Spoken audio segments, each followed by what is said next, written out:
नमस्कार। गणतंत्र दिवस की बहुत बहुत शुभकामनाएं। आज गणतंत्र दिवस के इस पावन अवसर पर मैंने स्वराज शास्त्र, जो आचार्य विनोबा का लिखा हुआ एक छोटी सी पुस्तिका है, और ये मेरे ख्याल से हिंद स्वराज का सेकंड पार्ट समझना चाहिए, क्योंकि हिंद स्वराज में पॉलिटी का जो स्ट्रक्चर था वो इतना व्यापक तरीके से गांधी जी ने नहीं दिया था। लेकिन 1941-42 के आसपास जो स्वराज शास्त्र आया, वो उस पॉलिटी मतलब किस तरीके से हमें अपनी व्यवस्था का, राजनीतिक व्यवस्था का, स्वराज की व्यवस्था का निर्णय करना है, उस पर बहुत अच्छा चिंतन है। मुझे समझ में नहीं आता कि इतनी अच्छी विचारधारा उस समय उपलब्ध होने के बाद भी हमने अपने गणतंत्र में कुछ कमियां छोड़ दी। आज हम समाज में जो भी हिंसा देख रहे हैं, जो भी टकराव देख रहे हैं, उसका बहुत ही हम सबके जीवन पे अंतर पड़ रहा है। आज हम गांव में कुछ भी अच्छा काम करना चाहते हैं तो दो धड़ तो एकदम से हो जाते हैं। मतलब आपके गांव में दो फेमस पार्टियां, मान लीजिए कांग्रेस बीजेपी, तो गांव वाले कोई भी अच्छा काम करने के पहले ही उसको राजनीतिक मुद्दे से ही उसको आंकलन मिलाते हैं, और वैसे ही दो गुट बन जाते हैं और वो अच्छा काम होने में दिक्कत होती है। तो आज इस सब हिंसा की, गुटबाजी की, ये जो समाज में विघटन हुआ है, इसकी जो जड़ है उसको समझने की कोशिश करते हैं। देखिए, भारत में जहाँ तक मेरी समझ बनती है, एकदम मैं एक्सपर्ट नहीं हूँ, लेकिन 4 वोट तो हम डालते हैं। एक तो अपना लोकल वार्ड का, पंचायत का, दूसरा नगर पालिका या सरपंच का जो वोट होता है, और तीसरा आपका विधायक चुनने के लिए, चौथा सांसद चुनने के लिए। देखिए, वोटिंग इलेक्शन, जो आपका इलेक्शन होता है, एक बहुत बड़ी विपदा भी हो सकती है और बहुत बड़ी संभावना भी हो सकती है।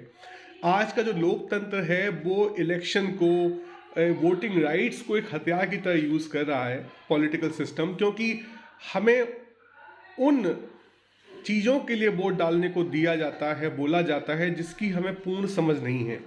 और बिना पूर्ण समझ के यदि हम वोट देते हैं, अपूर्णता की आधार पर, अपूर्ण समझ के आधार पर, तो जो अपूर्णता है, जो रिक्तता है, जो खाली स्थान है, वो बहुत ही मतलब हमें सोची नहीं, लेकिन हमने वोट दे दिया, हमने संपूर्णता से नहीं सोचा। तो जो अपूर्णता है वो एक शैतान का रूप धर के फेसलेस तरीके से हमारे ऊपर अटैक करती है।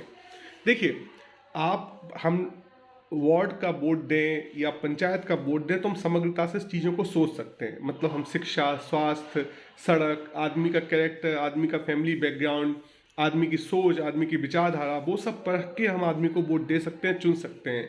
लेकिन एक विधायक को चुनने में भी हमें सब जानकारियां नहीं है। मतलब कस्में, वादे, प्यार, वफा, सब उसके ऊपर तो वोट दे सकते हैं, लेकिन जो हमारे वित्त व्यवस्था है, जो पूर्ण समझ होनी चाहिए क्षेत्र के विकास की, चाहे वो विधायक के लेवल पे हो, चाहे वो सांसद के लेवल पे हो, वो संपूर्ण नहीं होती है। इसीलिए हम देख रहे हैं कि हमारे संसद में जो लोग पहुंच रहे हैं वो भी बहुत अपूर्ण है, जो हमारे एमएलए, विधायक भी बन रहे हैं वो भी बहुत अपूर्ण है, और उसकी वजह से जो पॉलिसी बन रही है बहुत ही खामियों के साथ बनती हैं, और खामियों के साथ बनती हैं तो उन्हें वो ये समझ लीजिए कि परेशानी का सबब बनती चली जा रही हैं। स्वराज नीति में गांधी जी ने ओसिनिक सर्किल का कॉन्सेप्ट दिया था कि हम सब लोग कंसेंसस के बेसिस पर अपना लोकल पंचायत या लोकल वार्ड का सदस्य चुने, कंसेंसस के बेसिस पे, मतलब पूर्ण बहुमत। मतलब ऐसा नहीं कि संख्या के आधार पर कि भैया 60-70% वोट मिल गए, बाकी 30% की स्वीकृति नहीं है, तो वो पोलापन तो रहेगा आपके सिस्टम में। तो गांधी जी, विनोबा ने ये सोच पैदा की कि विलेज के लेवल पे या वार्ड के लेवल पे हम 100% कंसेंसस से नेता चुने, और जो नेता चुने गए हैं, क्योंकि उनको हमसे ज़्यादा पता होगा चीज़ों के बारे में, ऐसा नहीं कि बुद्धिमान हमसे ज़्यादा है, लेकिन उनको मालूम होगा चीज़ों के बारे में कि क्या व्यवस्था है, कितना फंड है, कैसे करना है, कैसे प्लानिंग करनी है, तो वो लोग आपस में फिर दूसरे लेवल का नेता चुने, फिर वो तीसरे लेवल का नेता चुने। मतलब एक आदमी एक ही वोट दे, वो लोकल के लेवल पे, फिर जो सिलेक्ट हुआ वो लोग आपस में कंसेंसस के लेवल पर नेक्स्ट लेवल सिलेक्ट करें, फिर वो नेक्स्ट लेवल सिलेक्ट करें, फिर वो नेक्स्ट लेवल सिलेक्ट करें। ऐसे करते करते एक ओसिनिक सर्किल, मतलब एक पत्थर तालाब में डालिए, वो फैलता है, मतलब लहरें फैलती हैं। तो लहरें जब फैलती हैं तो सबसे बाहर वाली लहर है और सबसे अंदर वाली लहर है, उसके बीच का सामंजस्य कैसे बिठाना है, वो सब सिस्टम स्वराज शास्त्र में दिया हुआ है। तो बस यही है कि शायद हमें आज गणतंत्र दिवस पर चिंतन करने की आवश्यकता है कि कहीं जिस इलेक्शन को हम इतना प्राउडली फील करते हैं कि हमारे पास फ्रेंचाइजी है, हम अपना वोट दे सकते हैं, अपनी सरकार चुन सकते हैं, कहीं ये खुद में तो एक भ्रम नहीं है, कहीं ये हमारी समस्याओं का मूल कारण ही तो नहीं है कि हमें एक झूठ मूठ का दिखावा दे दिया कि हम लोग सांसद चुन सकते हैं, विधायक चुन सकते हैं, लेकिन हमें उतनी समझ नहीं है और ना कभी हो सकती है। मतलब आज आप किसी भी व्यक्ति को पूछ लो, क्या उसको भारतवर्ष के सभी चीज़ों का समग्रता से पता है? नहीं मिलेगा। तो हम क्यों सब संसद सांसद चुनते हैं?